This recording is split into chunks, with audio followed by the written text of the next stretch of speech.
Boa noite a todos. Com muita alegria, muita gratidão a Deus por mais uma oportunidade que a Casa de Emmanuel nos dá de darmos continuidade a esse estudo de toda quinta-feira, às 7h30 da noite, do livro Pão Nosso.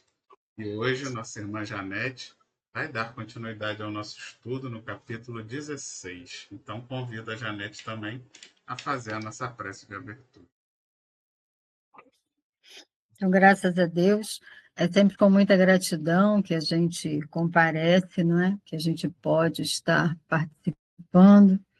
Então, levando o nosso pensamento nesta hora, agradecemos, mestre amigo, mestre Jesus, mestre das nossas vidas, por esta oportunidade de estudo que nos é concedida.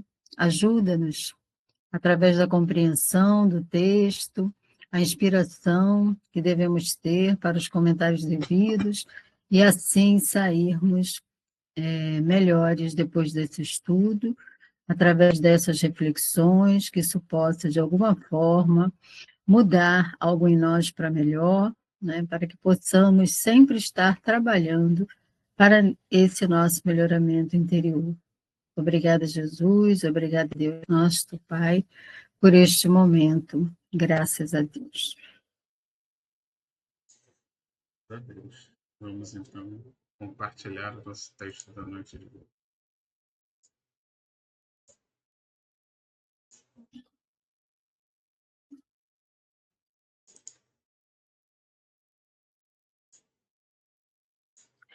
Bem, então, hoje temos o capítulo nosso, o título é A Quem Obedeces? Mais um texto de muitas reflexões, trazendo para nós, percebendo, né, como anda a nossa existência, como estão os nossos passos. E ele traz uma passagem da carta de Paulo aos Hebreus, capítulo 5, versículo 9, quando Paulo fala assim: veio a ser causa de eterna salvação para todos os que lhe obedecem. Né? Paulo se referindo à passagem de Jesus, né? Ao seu teste de vida carnal aqui na Terra, né? E sempre deixando o exemplo e trazendo, né? Tendo Jesus vivenciado essa trajetória dele aqui na Terra, com esses ensinamentos libertadores que Jesus nos deixa, ele constitui o nosso guia e modelo, como a própria doutrina traz para nós, a espiritualidade superior traz para nós, né? Que Jesus é o nosso guia e modelo. E aqueles que o obedecem, né? Ou seja, que o tem como esse guia e modelo, vivenciando esses ensinamentos, caminham para essa evolução, né? A gente sabe que a palavra salvação constitui, na verdade, quer dizer para nós a nossa evolução, esse caminho da nossa evolução, que irá nos levar a essa perfeição relativa que seja, né? Porque perfeito só Deus, e é isso. Jesus é o nosso modelo, né? Jesus é o caminho, a verdade e a vida. Então, encontramos, através de Jesus, esse caminho reto, os passos certos para esse aprimoramento espiritual. É essa compreensão que eu tenho com relação a essa passagem da carta de Paulo aos Hebreus. Se alguém quiser falar algo mais, complementar, Júlia, Então, Janete, alguém mais? eu gostaria, sim, Janete, de fazer o comentário sobre a carta, porque vocês sabem que eu sempre vou explorar um pouco a respeito da passagem em si, né? O que o Paulo, na realidade, trouxe, e quando não é o Paulo, os outros apóstolos. E aí, na pesquisa, Janete, é bem interessante, porque de todas as cartas que Paulo trouxe, essa foi a única que ele escreveu sozinho. E ele não escreve essa carta aos Hebreus, ela não é destinada a uma comunidade específica.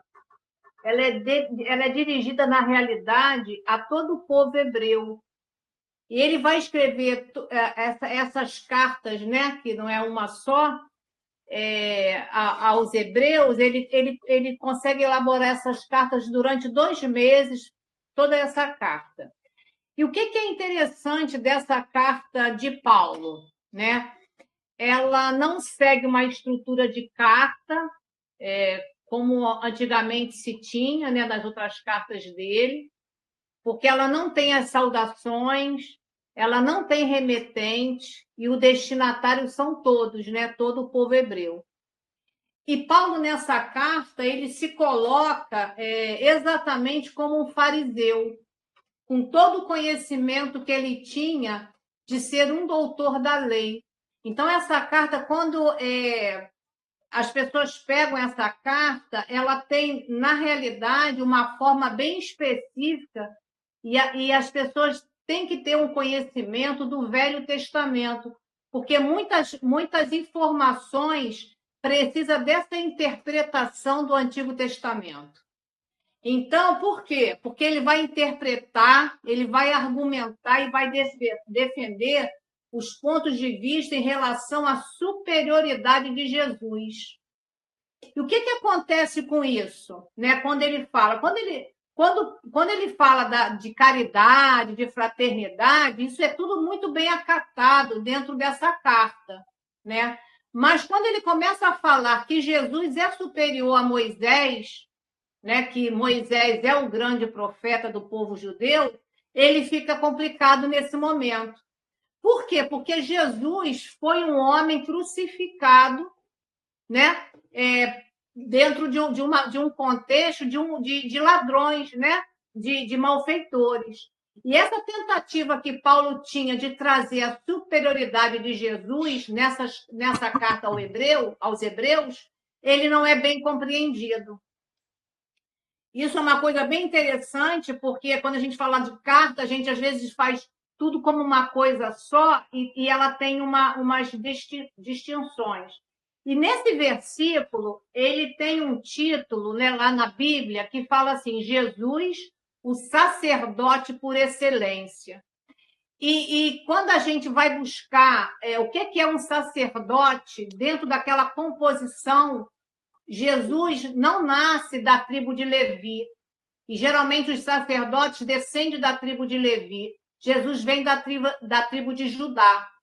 Mas aí Paulo busca o entendimento, por isso que ele fala que muitas pessoas precisam entender o Antigo Testamento para ler as cartas aos hebreus. Por quê? Porque quando ele diz que Jesus é sacerdote, ele vai buscar isso lá na linhagem lá de Melquisedeque.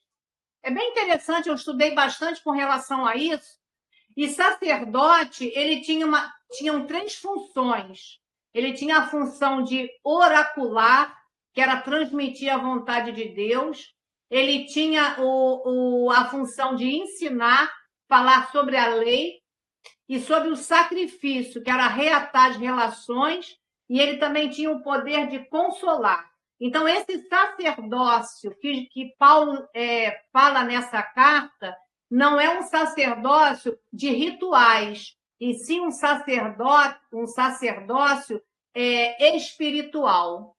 Então, era isso que eu gostaria de compartilhar com vocês, porque eu achei de muito conteúdo a gente tem entendimento o que é uma carta aos Hebreus, que não é uma carta como as outras cartas que Paulo trouxe para nós, e aonde ele tinha ajuda de Lucas, ele tinha ajuda de Timóteo, essa ele escreve sozinho. Muito bom, Júlio. Bem, continuando, então, Emmanuel vem falando, toda criatura obedece a alguém ou alguma coisa, né? E aí a gente faz umas reflexões com relação. Primeiro, o que é obediência, né? Obediência, a palavra vem do latim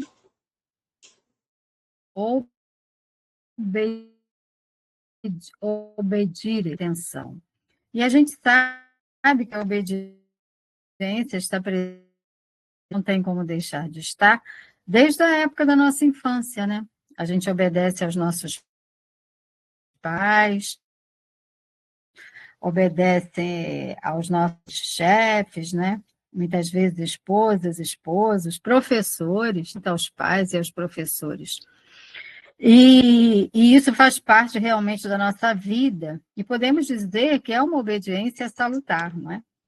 A educação dos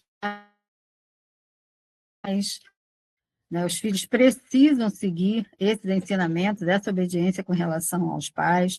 Nós temos a obediência com relação às nossas tarefas, né? Muitas tarefas que nós estamos ligados, seja no nosso trabalho profissional, as regras que devemos estar seguindo para o bom funcionamento dos nossos trabalhos, seja nas casas religiosas ou em tantas outras atividades, né, da vida, nós temos essa obediência. Então, essa obediência é salutar. A obediência às leis de sociedade, né? Então, Emmanuel vem falando isso para a gente. Nós obedecemos sempre a alguém ou alguma coisa. Logicamente, a gente vai pensar se a gente obedece a algo bom ou a algo não tão bom, né? Mas essa obediência salutar, ela faz parte realmente de uma cooperação, é uma cooperação para a realização de vários trabalhos, né? Nesses caminhos que nós percorremos, sob uma orientação reta, logicamente, que nos auxilia muito. E aí eu trouxe também, do Evangelho segundo o Espiritismo, no capítulo 9, bem-aventurados os que são brandos e pacíficos, tem um item que fala da obediência e da resignação, né? E eu vou ler um trechinho aqui, para a gente criando esse link, né? Então, o Evangelho segundo o Espiritismo, capítulo 9, bem-aventurados os brandos e pacíficos, item obediência e resignação. Comunicação de Lázaro, Paris, 1873, quando ele diz assim: a doutrina de Jesus ensina, em todos os seus pontos, a obediência e a resignação, duas virtudes companheiras da doçura e muito ativas. Se bem os homens, erradamente, as confundam com a negação do sentimento e da vontade, né? Então, ele diz que a obediência é o consentimento da razão e a resignação é o consentimento do coração. Forças ativas ambas, porquanto carregam o fardo das provações que a revolta insensata deixa cair, né? Então, obediência é o consentimento da razão, né? É racional você saber que você tem regras a obedecer, que você, no seu trabalho, você precisa cumprir aquelas tarefas, você tem que obedecer a um superior, né? Quando você não é o chefe. Então, é racional, né? É o consentimento dessa razão.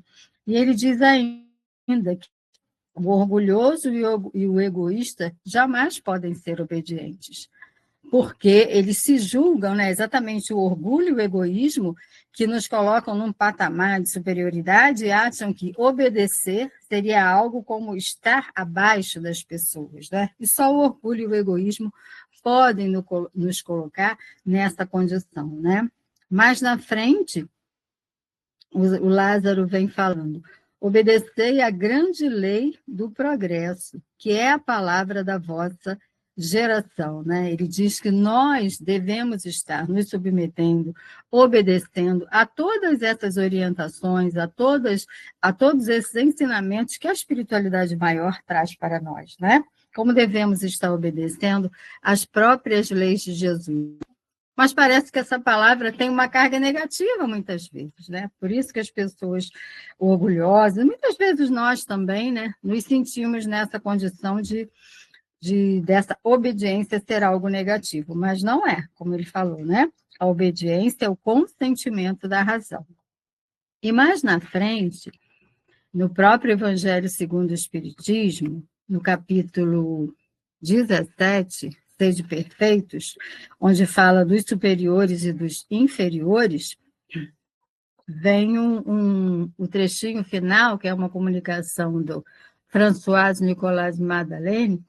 Ele diz: mas se o superior tem deveres a cumprir, o inferior, do lado, também os tem, e não menos sagrados. Então, o inferior aí já traz essa questão da obediência, né? Se for espírita, esse inferior, que está numa posição inferior, sua consciência ainda mais imperiosamente lhe dirá que não pode considerar-se dispensado de cumpri-los, nem mesmo quando seu chefe deixe de dar cumprimento aos que lhe correm. Porquanto sabe muito bem não ser lícito retribuir o mal com o mal, e que as faltas de uns não justificam as de outrem. Se a sua posição lhe acarreta sofrimentos, reconhecerá que, sem dúvida, os mereceu, porque provavelmente abusou outrora dessa autoridade que tinha, cabendo-lhe, portanto, experimentar a seu turno o que fizera sofressem os outros. Se vê forçado a suportar essa posição, por não encontrar outra melhor, o Espiritismo lhe ensina a resignar-se, como constituindo isso uma prova para a sua humildade necessária ao seu adiantamento. Então, mais uma vez, nessa passagem, ele traz a obediência, aliada à resignação, necessidade para desenvolvermos a nossa humildade, porque precisamos dessa humildade, a exemplo de Jesus, para estarmos nesse adiantamento, né? Acelerando o nosso adiantamento. E ele continua falando, sua crença lhe orienta a conduta e o induz a proceder como quereria que seus subordinados procedessem para com ele, caso fosse o chefe. Por isso mesmo, mais escrupuloso se mostra no cumprimento de suas obrigações, pois compreende que toda negligência no trabalho que lhe está determinado redunda em prejuízo para aquele que o remunera e a quem deve ele a seu tempo e os seus esforços. Numa palavra, solicita-o o sentimento do dever, oriundo da sua fé, e a certeza de que todo afastamento do caminho reto implica uma dívida que cedo ou tarde terá de pagar. Então, veja que forma belíssima, coerente, que esse Espírito traz para nós, com essa questão da obediência, né, que ele fala da questão dos inferiores, aliada aí a essa resignação, que nós aprendemos também com os espíritos, a nos resignarmos diante de questões que não podemos mudar, porque sabemos que tudo, né, faz parte desse crescimento, como ele diz aqui, muitas vezes das provas que precisamos passar para o nosso aprimoramento espiritual. Tá? Então, eu achei interessante trazer essas passagens do Evangelho e também acrescentando que obediência tem a ver com confiança também, né? Nós sempre obedecemos aqueles que nos parecem coerentes para a nossa conduta, né? Não é uma obediência cega, que a gente sabe que também existe, né? Uma obediência cega, fruta do medo, né? Imposta muitas vezes, mas Emmanuel aqui trata dessa obediência com relação a estarmos seguindo, não é, esse equilíbrio das leis, não é, das regras, do bem viver. E se não houvesse essa obediência, aí seria o caos, né? Seria a balbúrdia. É isso, gente. Para essa frase eu trouxe esse comentário. Mais alguém? Então vamos continuar, não é? A outra frase. Ninguém permanece sem objetivo. E não é? Todos nós temos um objetivo na vida, né? E para alcançar esse objetivo, nós temos que obedecer a algumas situações, né? E qual é esse objetivo? É bom? É ruim? A quem obedeceremos? Né? Mais uma questão, mais uma reflexão que Emmanuel traz para nós. E a próxima frase, quando ele diz: a própria rebeldia está submetida a forças corruptoras da vida, né? Porque se eu me rebelo contra a ordem, contra o equilíbrio da vida, com certeza eu estarei me submetendo a esse desregramento, né, ao qual eu estou me aliciando, me envolvendo. Né? Então, se eu me rebelo, eu estou me envolvendo nessas forças contrárias ao equilíbrio, embora muitas vezes, né, existe a questão da rebeldia, que é para mudar muitas vezes questões, né, que não estão muito legais, aí às vezes é preciso que surja um rebelde, mas com a intenção de melhorar a situação, né? Mas eu acredito que aqui, nesse contexto, Emmanuel está se referindo à rebeldia realmente que estará corrompendo, seriam os bons costumes, as boas regras. Se alguém quiser acrescentar mais alguma coisa com relação a isso. Deixa eu dar só também foi falado do Paulo, né? Que ninguém permanece em objetivo. Depois da mudança da estrada de Damasco, olha o objetivo que ele vou caminhar nesse prisma. Uma mudança radical e com vontade plena. E é o oposto, no caso, nós, né? A gente malbarata tanto tempo e nós não gostamos muito de obedecer à lei. A própria Janete acabou de comentar. Eu acrescento, por exemplo, no trânsito. Hoje em dia, tem muitos motoristas, infelizmente, né, ansiosos em busca do seu ganha-pão, mas tem o trânsito, entre outras coisas. Falta ali muito essa disciplina. Então, essa rebeldia, né, ela está submetida às forças corretoras da vida. Porque o que nós fazemos que não está adequado ao, vamos dizer assim, a paciência, a compreensão, né? E outras virtudes, o que eu virá ocorrer com essa criatura? Ou seja, nós também, né? Podemos assim inserir lá na frente algum tipo de doenças e algumas doenças nós não sabemos o que fizemos vidas anteriores, alguns excessos, né? Digamos, em bebidas, irritabilidade. Eu gosto também de focar muito no livro Ação e Reação, no capítulo 19, onde o André Luiz recebeu uma instrução, ele, se não me engano, esqueço o nome do outro espírito ligado a ele, nesse estudo, também foi médico. Inclusive, esse, Hilário, disse assim, mas regime de sanções? Aí o instrutor disse, sim, regime de sanções.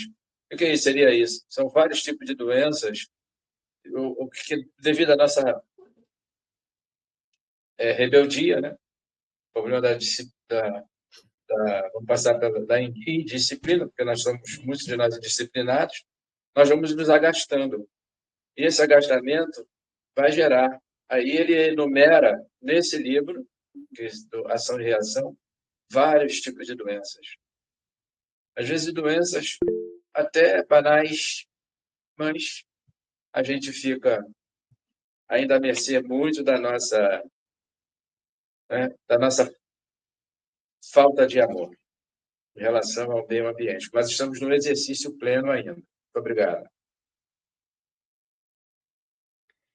Então, também queria colaborar, né, com essa passagem que a Janete já trouxe para a gente, já explicou bastante, né, mas é só para completar mais um pouquinho.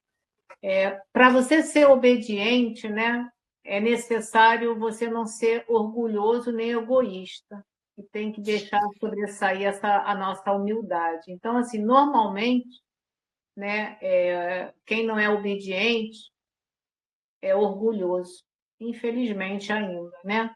Porque quer que vá prevalecer as suas vontades, sempre, né?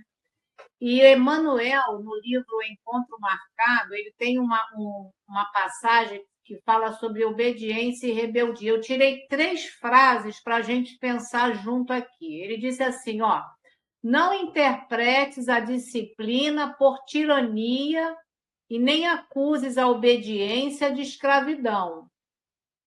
Rebeldia é orgulho impondo cegueira ao coração. A dor é o instrumento invisível de que Deus se utiliza para converter-nos pouco e pouco em falenas de luz, ou seja, em borboletas de luz. Então, se a gente não se comporta, né, conforme é a lei, né, a gente vai ter o quê? A dor como instrumento invisível, né, para que vai ser utilizada para que a gente possa voltar, né, às leis que imperam aqui, que tem que ser a lei de amor, né? E não de rebeldia né, e de desobediência. Então, infelizmente, a dor ela chega, né, para que a gente possa se disciplinar, como disse seu Jorge também.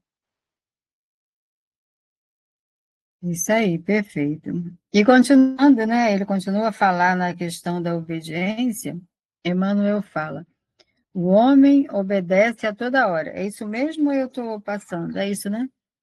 O homem obedece a toda hora.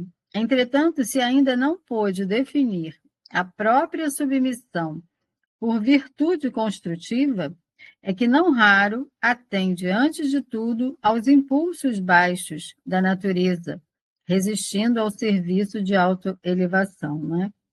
Então, se nós, através dessa obediência, né, aqui estamos seguindo, se a gente não consegue perceber aquilo que nos beneficia, se esse caminho que estamos seguindo não está nos beneficiando, é realmente porque ainda estamos adormecidos, ainda não estamos percebendo, não estamos nos questionando com relação a tudo aquilo que devemos estar fazendo para o nosso melhoramento interior, né?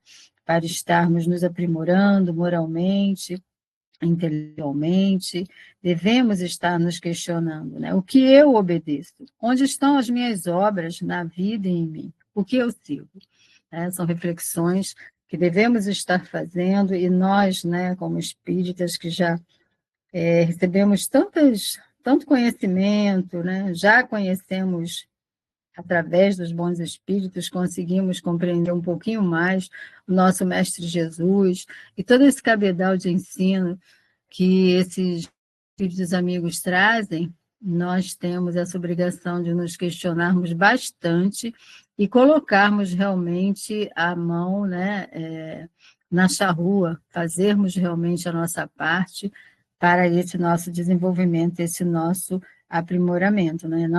Não devemos estar mais distraídos, como ele diz aqui, né? Através desses impulsos baixos. Não que não tenhamos, né? E vamos tê-los, mas que a gente os perceba, para que a gente possa sair dessa condição e sempre tentando se melhorar mais e mais. É isso, gente. Eu vou contribuir também, Janete, porque quando o Emmanuel coloca para a gente que o homem obedece a toda hora, aí eu coloquei aqui, né, que a não obediência, o ser rebelde, você já está obedecendo a uma força. Né? Até isso faz com que você esteja obedecendo a alguma coisa. Né? E qual é o maior objetivo da nossa reencarnação? Né? É a gente conseguir discernir e fazer melhores escolhas válidas, né? Para o nosso próprio progresso. Aí eu trouxe uma questão do Livro dos Espíritos, que é a questão 712, que Kardec perguntou com que objetivo Deus pôs um atrativo nos gozos dos bens materiais. Aí os Espíritos disseram para nós que para incitar o homem ao cumprimento de sua missão, e também para experimentá-lo através da tentação. Aí a outra subpergunta A, Kardec perguntou, mas qual o objetivo dessa tentação? Desenvolver sua razão, que deve preservá-lo dos excessos. Então, se a gente se deixa ir por esses impulsos baixos, se a gente se compromete com a rebeldia, né? Se a gente se compromete com a não obediência, né? Com o que a gente quer fazer, porque a gente acha que o que a gente quer é o melhor, a gente vai sempre o quê? Se comprometendo. E vai comprometer uma reencarnação que foi programada para dar certo, para que a gente possa sair daqui com melhorias morais, né? Que são essas virtudes que o Emmanuel fala ali, virtudes construtivas. Deixa aí para o seu Jorge, que ele quer comentar. Eu gostei, sim, sim. Você tirou as palavras da minha boca, lá no começo. Prova que estamos alinhados. Mas deixa eu vou lá para a lei de liberdade, não é? Na 838. Da lei de liberdade, 838. Porque na pergunta, se o homem obedece a toda hora, bem, nós temos que nos colocar nessa classificação ainda de espírito de terceira. Os apelos atrativos, esse como foi citado, né? São inúmeros.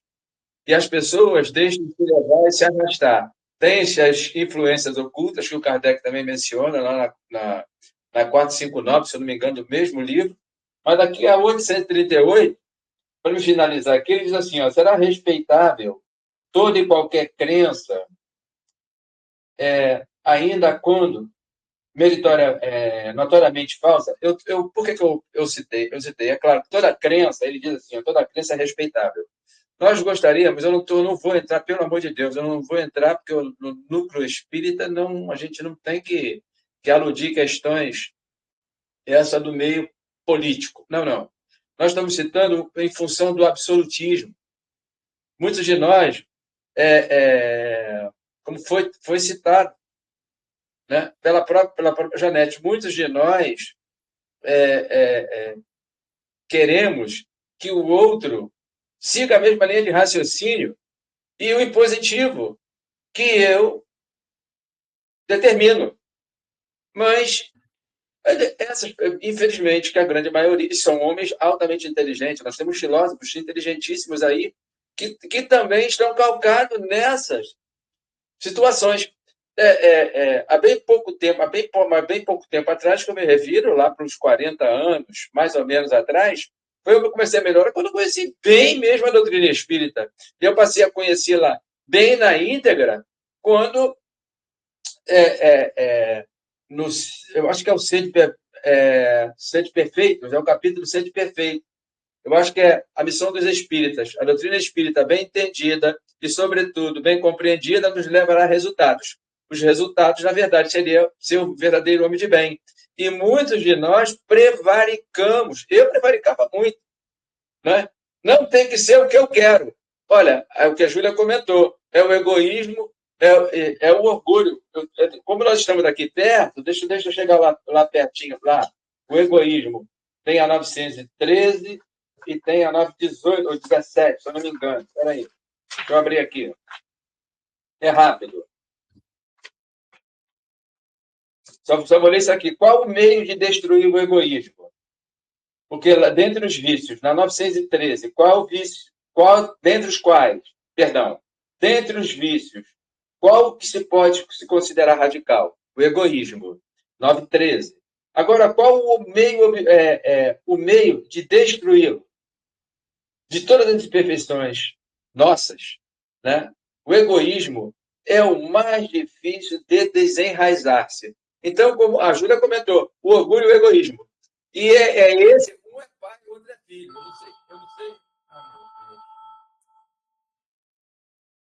Eu não sei.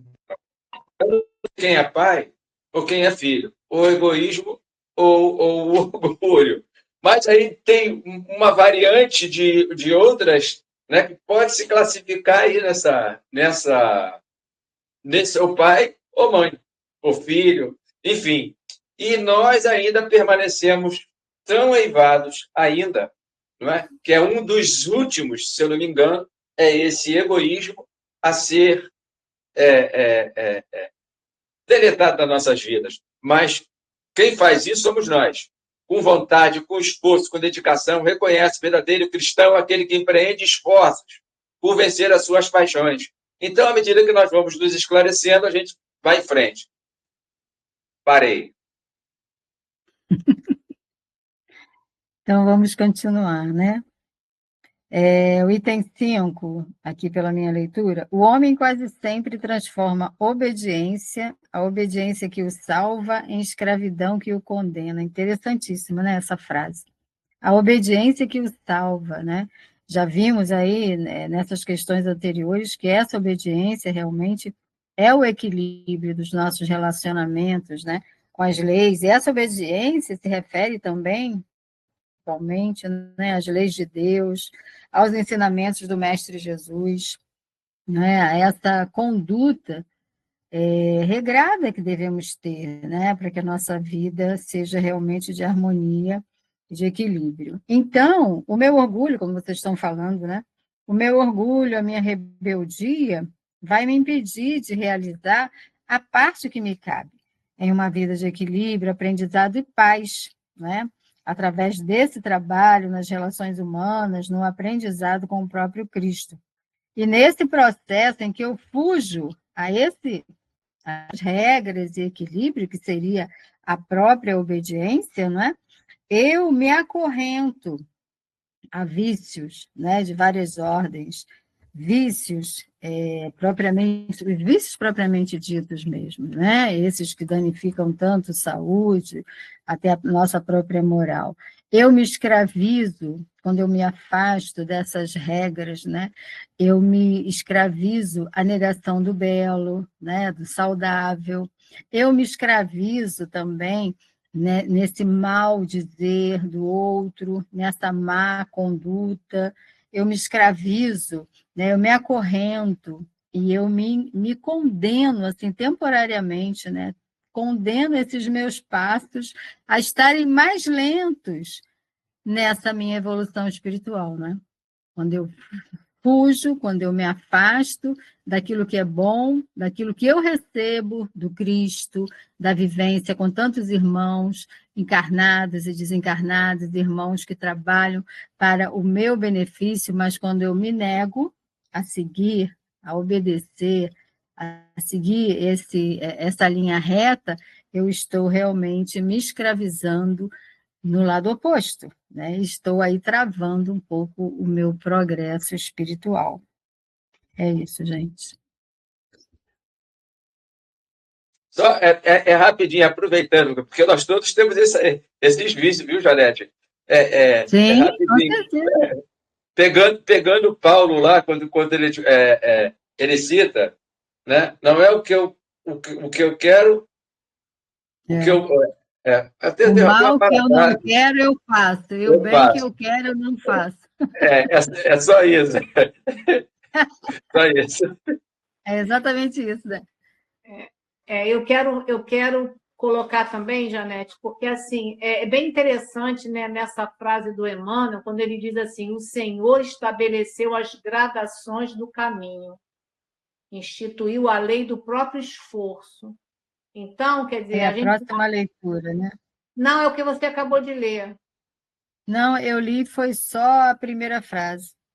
O homem quase sempre transforma a obediência que o salva em escravidão que o condena. Mas está tudo bem, pode continuar. É que a minha leitura é diferente dessa que o Vitor coloca, eu acho, né? Porque para mim, eu fiz um conjunto do que está aqui Ah, entendi. nesse combo. Mas pode falar, tá tranquilo. Então você fala e depois eu comento, não tem problema nenhum, porque aí eu vou tirar o teu raciocínio, né? Fala Bem, aí, já. então deixa eu ler para você complementar, então, tá? O Senhor estabeleceu as gradações, instituiu a lei do próprio esforço na aquisição dos supremos valores da vida e determinou que o homem lhe aceitasse os desígnios para ser verdadeiramente livre, mas a criatura preferiu atender à sua condição de inferioridade e organizou o cativeiro, né? A gente falando dessa questão do cativeiro. O discípulo necessita examinar atentamente o campo em que desenvolve a própria tarefa, né? Então, eu trouxe, né, que Jesus nos trouxe os seus ensinamentos, nos exemplificou esses ensinamentos, né? Nos ensinou a compreender, a ser benevolentes, indulgentes, a perdoar indefinidamente, não é? Jesus nos ensinou que teríamos aflições, mas que tivéssemos bom ânimo, porque conseguiríamos vencer, não é? Porque temos luz, temos condições de crescer, de alcançar, né? De vencer realmente. Jesus nos ensinou a olhar os lírios dos campos, os pássaros do céu, lembrando que o Pai não abandona ninguém. Ele nos ensinou também a paciência, a humildade. É um passo de cada vez, não é? Nos trouxe essa verdade libertadora que a doutrina espírita veio solidificar, não é? Nos ofereceu o seu regaço nos momentos de aflição e cansaço, pois ele nos alivia. E o que nós fizemos com tudo isso que Jesus nos trouxe, né? Fizemos e fazemos, segundo Emmanuel está nos falando. Nós preferimos seguir a nossa inferioridade, os nossos instintos, construir o nosso reinado, coisas materiais, e a elas ficamos presos. Preferimos ficar presos às nossas lamentações, aos nossos julgamentos e condenações, aos nossos irmãos. É o visgo que nos prende ao solo, né? É isso aí, Júlia. Agora complementei. Então, como eu estava falando, né? Quando o Emmanuel coloca aqui que ele instituiu a lei, né? O Senhor instituiu a lei do próprio esforço. Isso é interessante porque assim a gente tem que ter a consciência, pelo menos nós espíritas, né? Que para evoluir há necessidade do meu esforço. Não adianta alguém querer algo para mim, né? Isso aí tem que ser feito por mim. Aí, isso não estava aqui no script, não, tá? Me surgiu agora. Tem uma palestra do Haroldo, que eu como não escutei, apareceu agora para mim para comentar, eu vou replicar aqui. Tem uma parte dessa palestra do Haroldo que ele fala assim: aquela pessoa que chega em casa e coloca a chave da casa em qualquer lugar, a chave do carro em qualquer lugar, aquela pessoa que acorda sempre atrasada, que pega um trânsito intenso, está sempre o quê? No estresse, na agonia, reclamando. Por quê? Porque ele não tem uma disciplina. No momento que se ele tem um lugar para colocar a chave, ele sabe que a chave vai estar ali. Então, ele vai evitar certos transtornos na vida dele por uma disciplina. Então, quando você não tem essas disciplinas, você vai se tornando escravo de você mesmo. É uma palestra do Haroldo, eu só me lembro essa parte, e acho que casa muito aqui, porque se a gente não tem um esforço de se melhorar, a gente vai estar sempre envolvido nos queixumes, trazendo uma atmosfera complicada para cada um de nós e para o entorno. E isso me chama atenção, porque a gente precisa o quê? A gente está num processo da evolução. E a evolução é uma lei para ser cumprida, né? Atingida através do nosso esforço consciente e inteligentemente dirigido. Então, se eu não me comprometo com essas questões, até do dia a dia, eu vou me tornando uma pessoa que vou me deixando levar pelas circunstâncias. Por quê? Porque muitas das vezes eu sou rebelde a certas regras, né? Então, eu acho que o que eu penso, quer dizer, aí eu me acho livre, porque eu não tenho regras que ninguém vai me impor nada, e eu me escravizo dentro da minha própria desorganização. Aí eu vou trazer, Janete, para terminar, do livro O Problema do Ser e do Destino, que a gente, semana passada, comentou muito desse livro, mas hoje é do capítulo 20, que é a vontade. E Denis traz para a gente assim: as causas da felicidade não se acham em lugares determinados no espaço. Estão em nós, nas profundezas misteriosas da alma. Então, a felicidade não está fora, está dentro, né? E aí ele ainda diz mais: há poucos homens que saibam ler em si, que saibam explorar as jazidas que encerram tesouros inestimáveis. Gastamos a vida em coisas banais e improfícuas. Despertai de vosso pesado sono, rasgai o véu material que vos envolve, aprendei a conhecer-vos, a conhecer as potências de vossa alma e utilizá-las. A vontade é a maior de todas as potências. É em sua ação comparável ao imã. Então, tudo está dentro do meu querer, da minha vontade e do meu esforço. Perfeito. Mais alguém? Bem, então vamos continuar, né? Janete, eu queria Aqui, fala, só querido. comentar essa última frase ali. O discípulo necessita examinar atentamente o campo em que desenvolve a própria tarefa, né? Porque isso serve para tudo na nossa vida, porque apesar de as reencarnações dar essa sensação, né? Eu reencarno, eu volto tudo desde o início, criança, de novo, dá essa sensação de como se a gente estivesse começando tudo do zero novamente. Mas não, né? Na verdade, a sociedade progride e através da no início lá era através da escrita.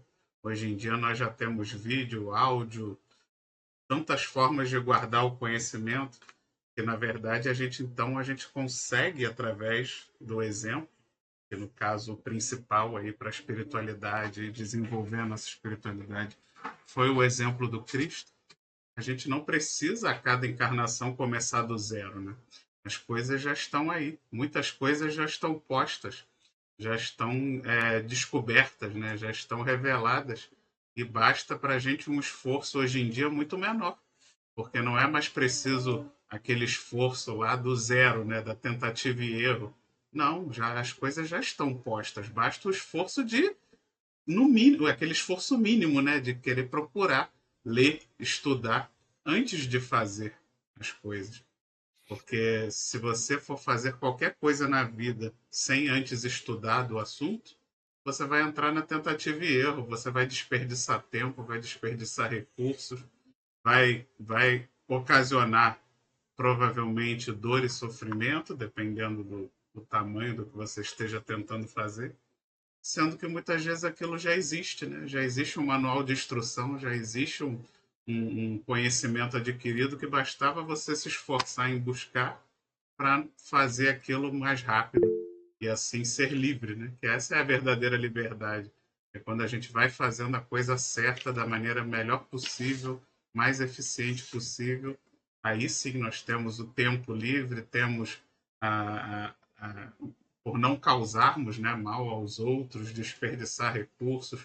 Isso tudo gera liberdade. Então o nosso progresso intelectual, o nosso progresso evolutivo tem esse objetivo, nos deixar cada vez mais livres, porque as coisas já estão postas. Basta a gente estudar para fazer direito e não ficar insistindo no erro da ignorância. Jorge, pode falar. Perfeito. Voando. As virtudes e os vícios da perfeição moral. É só para enriquecer até, eu sou no livro dos Espíritos, porque você acabou de comentar. Porque, por exemplo, muitos de nós temos uma dificuldade enorme e, às vezes, até aptidões profissionais. Não é? A Júlia comentou aí do indisciplinado. Põe isso aqui e ali, acolá, quando chega em casa. Onde que eu botei a chave? Briga com a esposa, briga com isso, briga com o filho. Se tiver que chutar o papagaio, vai chutar o papagaio, cachorro e tudo mais. Aí, na 894, ele diz assim, ó, a pergunta que São Kardec fez, é rápido.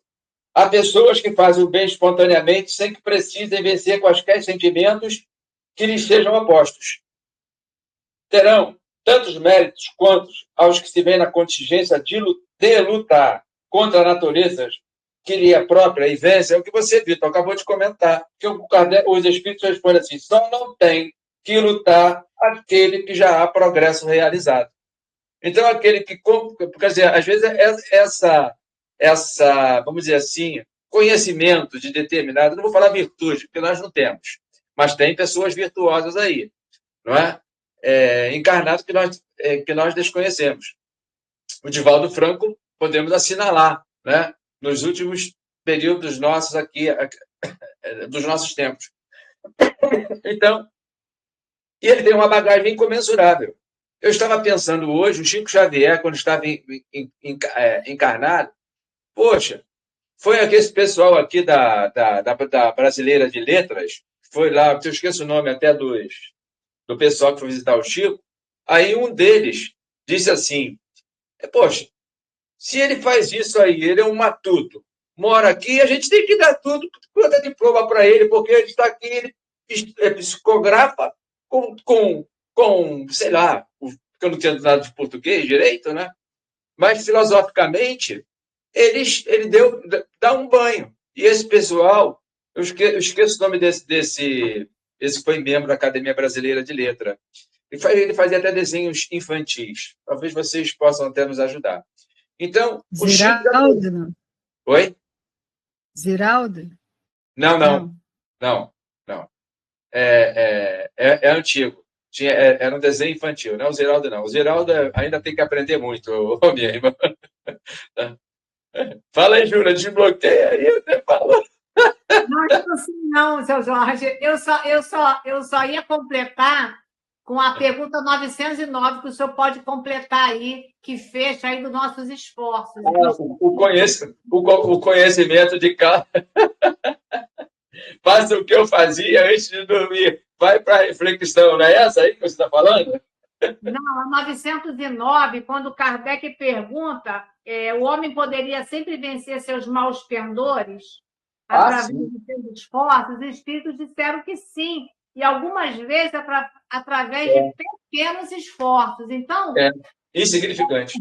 É isso. Ponto. Acabou. Então, vamos continuar. A quem obedeces? Acaso atendes, em primeiro lugar, as vaidades... Como é? As vaidades humanas ou as opiniões alheias, antes de observares o conselho do Mestre Divino? Mais uma chamada, uma sacolejada do Emmanuel em nós, né?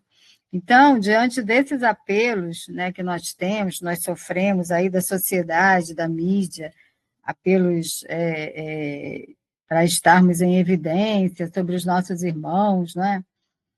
Nos colocando em situação melhor, né? A sociedade nos convida muito a isso, né? Mas, graças a Deus, a gente já está refletindo. Mas, se nós nos deixamos levar, né, com relação a esse consumismo, né, diante do julgamento das pessoas, como ele fala aqui, pessoas que não nos conhecem, que nós nos deixamos abalar por esses julgamentos, né?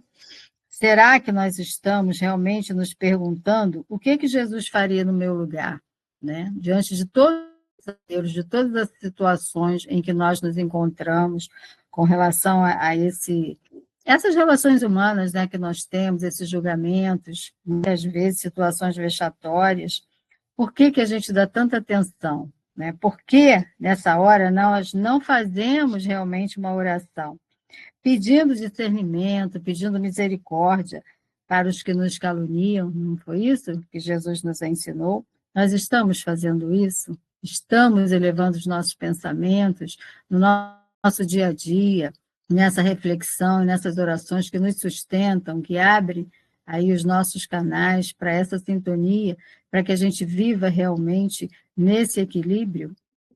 Ou a gente está se deixando levar por todo esse apelo dessa nossa sociedade louca de consumo, né? É o que ele nos traz aqui para que a gente possa refletir. Vocês completando aí, com certeza.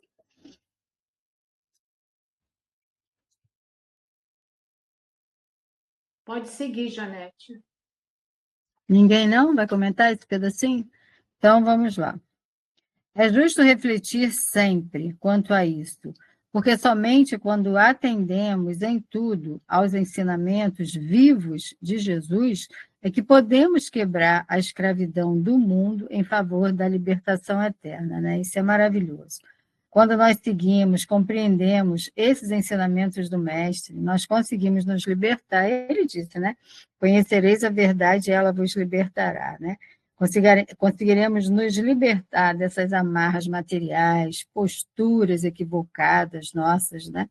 E de nossos irmãos, seguindo, com certeza, se seguimos ao Mestre, a esses ensinamentos, vivenciamos, nós seguiremos com certeza livres e felizes.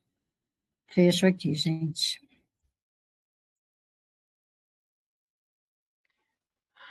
Eu vou terminar com uma questão do Livro dos Espíritos, mas antes eu coloquei aqui para a gente pensar junto.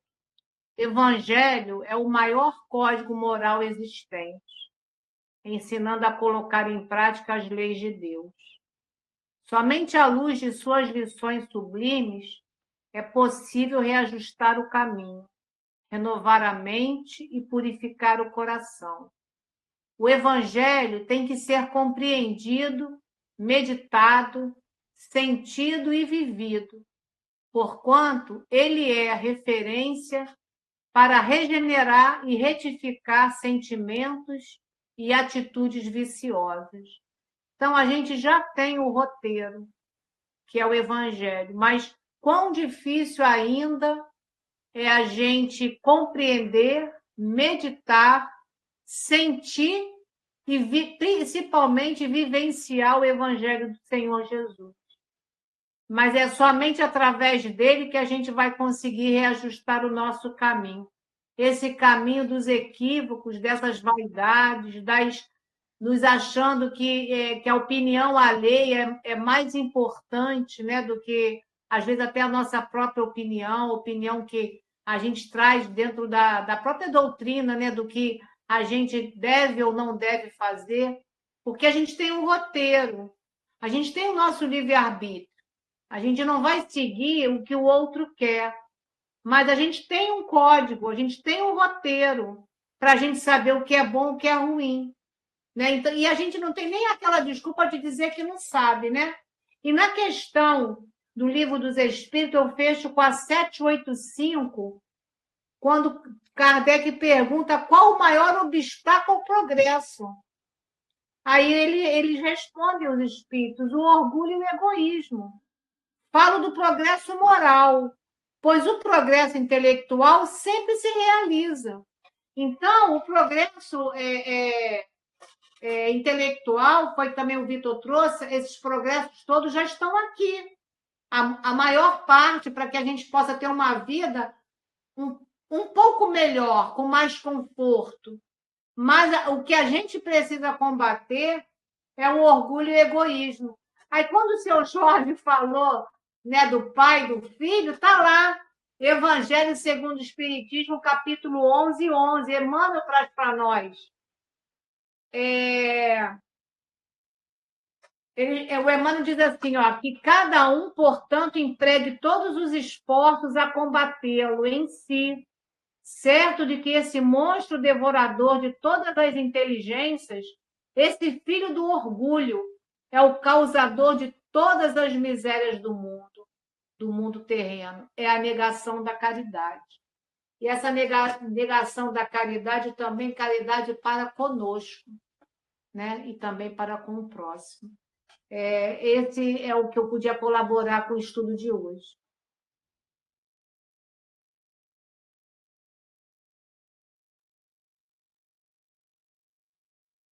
Mais alguém?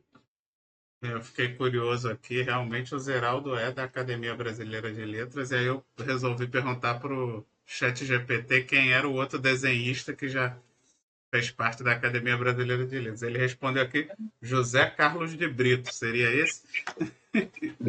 Não é o Carlos de Brito, não. É o da dona que fez um seriado, Dona Benta, Narizinho, que é o pessoal lá de trás. É Monteiro Lobato. Monteiro Lobato foi da Academia. Monteiro, matou a charada aí. Pronto.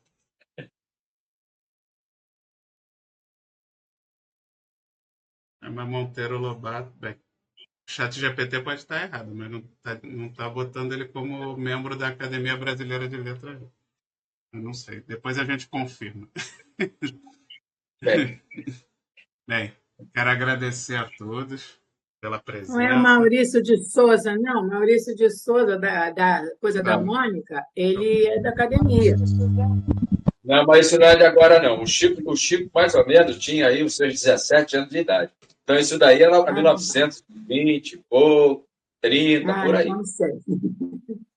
Chico é de 900? Então, quero agradecer a nossa irmã Janete, que trouxe o estudo da noite de hoje, que nos guiou, né, por esse estudo. Realmente a gente precisa ainda melhorar muito a nossa obediência, porque somos muito rebeldes ainda, né? Estamos muito ainda querendo bater, dar soco em ponta de faca.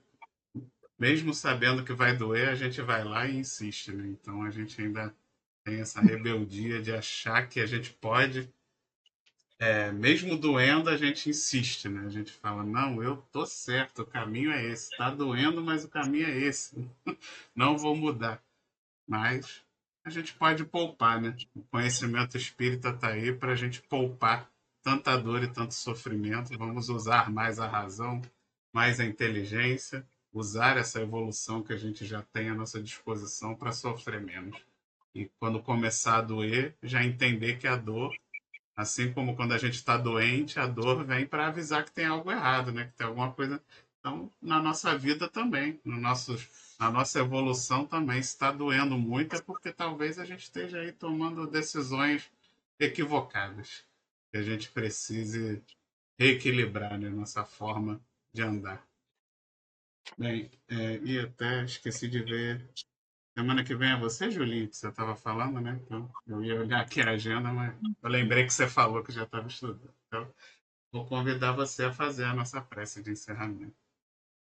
Então, vamos, nesse momento, com os pensamentos e os sentimentos elevados, pensando nessa mensagem de hoje, pensando no Mestre Jesus, agradecendo essa oportunidade que a Casa de Emmanuel nos dá, estudando essas mensagens que tanto nos ajudam para nosso progresso moral e espiritual.